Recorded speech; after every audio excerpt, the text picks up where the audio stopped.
sans pour ça passer par le PHP-admin que nous faisions jusqu'à présent. Ça vous permettra en l'occurrence par la suite de livrer avec votre site, avec un espace d'administration que pourront utiliser donc les utilisateurs finaux sans pour ça nécessiter des connaissances spécifiques en informatique.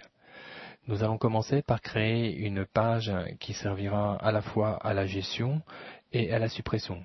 Pour cela, je vous invite à repartir de la base de la liste que nous avions donc créée précédemment. Nous allons reprendre par exemple la liste 3 comme point de départ. Je vous rappelle que cette liste 3 permettait d'accéder à une page fiche par le biais d'un lien. Donc la structure sera un peu semblable, donc de sorte à accélérer un peu le développement, on va repartir de cette base et nous allons enregistrer cette nouvelle page dans notre répertoire application et plus spécialement nous allons regrouper les différentes pages de l'administration dans un répertoire admin. Nous allons l'enregistrer dans article gestion puisque cette page va être dédiée à la gestion donc des enregistrements de la table article. Il faudra d'ailleurs par la suite renouveler la même opération pour la gestion de la table famille, etc. Donc nous allons l'appeler article gestion.php.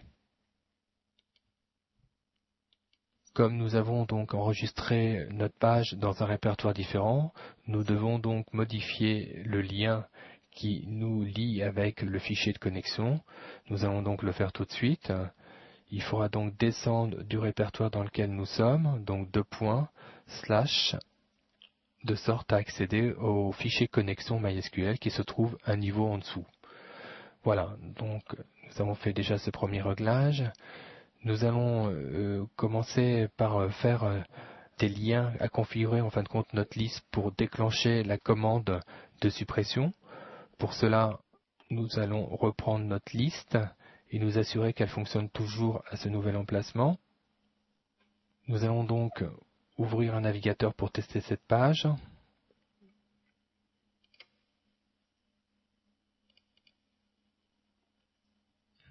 Nous sommes maintenant dans le répertoire admin, nous allons ouvrir le répertoire admin et nous allons cliquer donc sur notre page article gestion pour nous assurer donc que la structure de liste des éléments de la table article fonctionne correctement. Revenons maintenant dans notre éditeur afin de modifier la structure de notre tableau. Nous allons donc conserver la référence qui nous permettra de voir quel est l'article que nous désirons donc manipuler. Nous allons ajouter une nouvelle colonne, nous allons modifier donc la colonne prix, nous allons marquer modif pour une future utilisation. Ça nous permettra par la suite de sélectionner en fin de compte l'article en question pour le modifier. Et donc dans la troisième colonne, nous allons ajouter sup de sorte à créer un lien qui permettra de supprimer l'article qui correspond. Voilà, donc une fois que nous avons mis à jour déjà ces têtes de colonne, il faut maintenant vérifier que les différentes lignes générées dynamiquement sont configurées en rapport. Pour cela, la première ligne ici continuera donc d'afficher toujours les références, donc nous allons la garder telle qu'elle, alors que ici nous allons mettre en lieu et place un lien qui sera donc un lien de modif. Nous mettons par exemple modif. En ce qui concerne la troisième colonne, celle-ci sera dédiée à la suppression. Nous allons donc modifier le lien qui est déjà opérationnel et nous allons indiquer sup. Donc, et nous allons modifier aussi la page vers laquelle va être envoyé ce lien, puisque cette fois nous allons l'envoyer dans la page dans laquelle nous nous trouvons, à savoir article gestion. Nous enverrons comme information la référence, donc cela, ça ne change pas.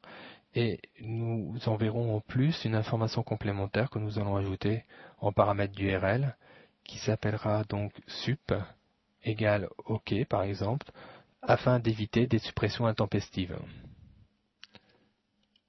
Nous allons maintenant remonter en haut de la page pour commencer à saisir donc la requête de suppression. Il faut évidemment laisser ces deux lignes de code qui permettent d'alimenter la liste et nous allons donc créer dessous un test qui va vérifier que l'utilisateur a bien cliqué sur le lien de suppression. Pour cela, nous allons nous appuyer sur la fonction iSet comme d'habitude et nous allons donc lui demander de vérifier si la variable qui se nomme sup, qui est la deuxième variable que nous avons attachée donc au lien de suppression, sup, existe bien. Donc si cette variable existe, la personne donc a cliqué sur un des liens désirant donc supprimer l'un des enregistrements de la table. Il va falloir donc dans ce bloc qui s'activera donc qui s'exécutera uniquement lorsque le lien sera cliqué, insérer la procédure de suppression de cet enregistrement. Pour cela, nous allons reprendre la même structure que pour le select, à la différence près que nous allons devoir modifier donc la requête par une requête de delete, en l'occurrence. Donc delete from, il s'agit donc de la table article. Et nous allons devoir indiquer la clause where pour lui préciser de quel enregistrement il s'agit. En l'occurrence, la clé primaire de l'article étant donc référence, nous allons donc utiliser référence pour cette clause et nous allons lui demander de vérifier si la référence est égale, donc ne pas oublier la simple cote puisque ça va être du texte, la référence est du texte. Je mets ensuite une double cote pour introduire ma concaténation et là donc l'information que nous allons utiliser sera le deuxième paramètre get que nous allons récupérer, à savoir get référence, puisque le lien cliquable générant la suppression, je vous rappelle qu'il y a deux paramètres, il y a référence et sup. Voilà.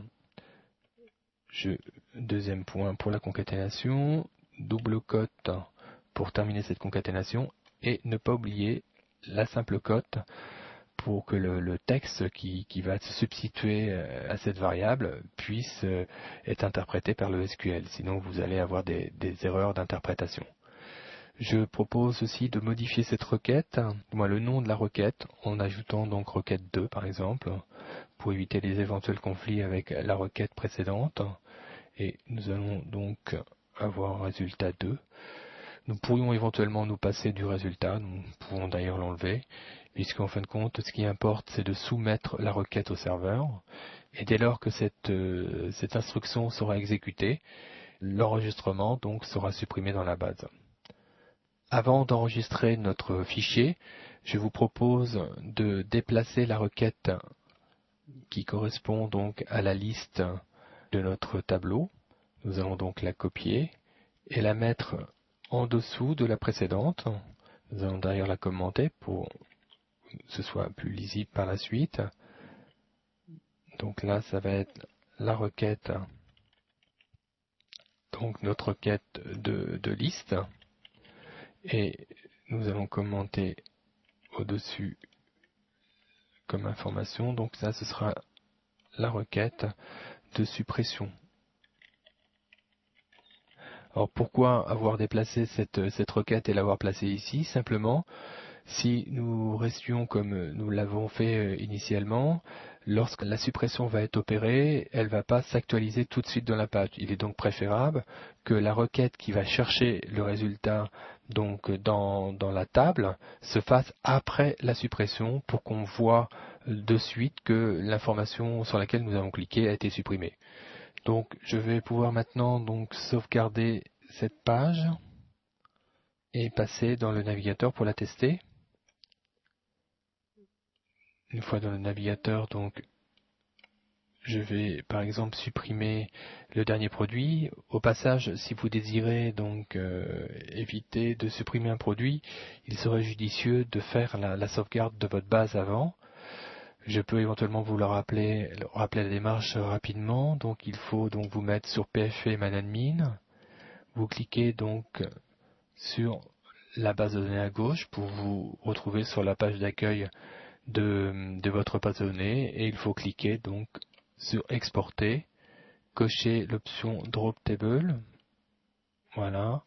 Et ensuite, le fichier transmettre. Je vous invite par exemple à indiquer que cette base, contrairement à la précédente que vous avez dû sauvegarder, contient une photo.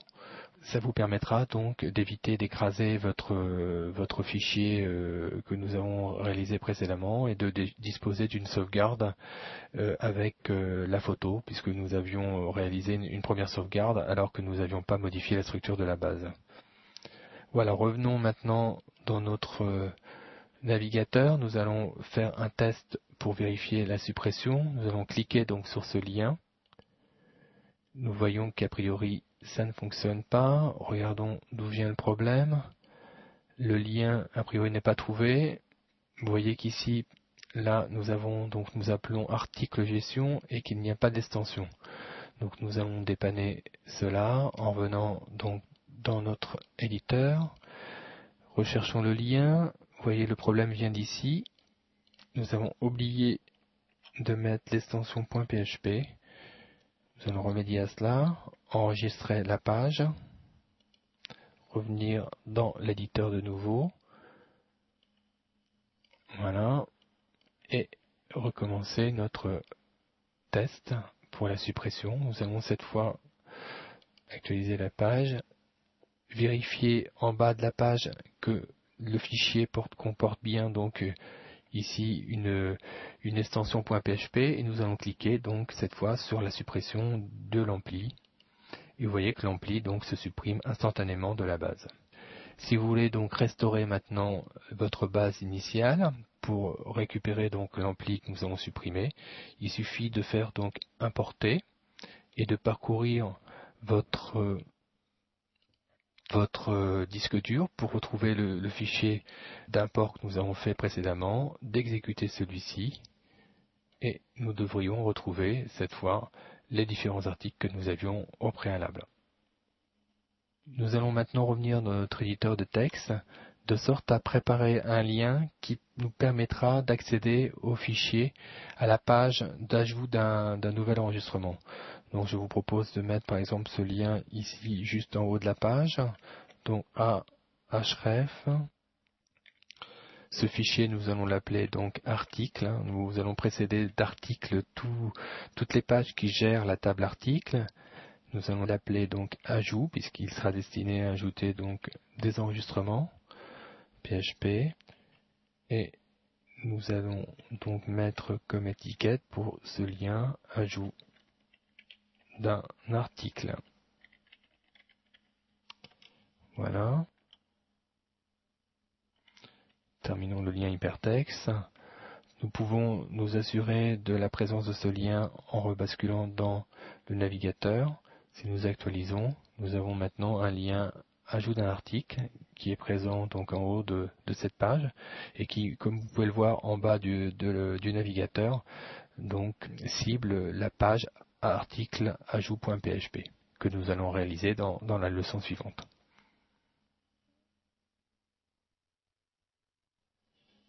Nous allons maintenant